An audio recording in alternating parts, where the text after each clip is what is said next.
Sığorta olunanın əmək pensiyası hüququ müəyyən edilən zaman orqanizm funksiyalarının 81-100% pozulmasına görə əlilliyi müəyyən edilmiş şəxs və ya əlilliyi olan uşağa qulluq edilməsi müddəti sığorta stajına daxil edilir. News 24 AS xəbər verir ki, bu barədə Teleqrafın sorğusuna cavab olaraq Əmək və Əhalinin Sosial Müdafiəsi Nazirliyindən məlumat verilib.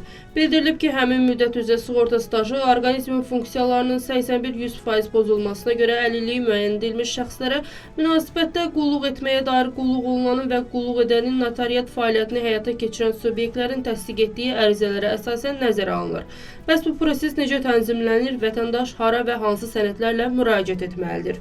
Qeyd edilib ki, pensiya yaşına çatmış və ya əlilliyi müəyyən edilmiş sığorta olunan qulluq etmə müddətinin iş stajına daxil edilərək əmək pensiya hüququna baxılması üçün qeyd olunan sənədlərlə istənilən dost mərkəzinə və ya Dövlət Sosial Müdafiə Fondunun istənilən aidiyyatı struktur bölmələrinə müraciət edilə bilər.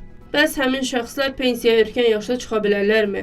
Əlilliyi olan, uşağı olan qadınların və kişilərin, uşaqların 8 yaşınadək sağ olması şərti ilə qanunvericilikdə nəzərdə tutulan digər şərtlər də nəzərə alınmaqla yaş həddi 5 il azaldılmaqla yaşa görə əmək pensiyası hüququ var. Bu güzəşt kişilərə münasibətdə qadın vəfat etdiyi, habelə məhkəmənin qanuni qüvvəyə minmiş qərarına əsasən valideynlik hüququndan məhrum edildiyi və ya nikaha xitam verildiyi üçün uşağın kişinin himayəsinə verildiyi hallarda tətbiq edilir.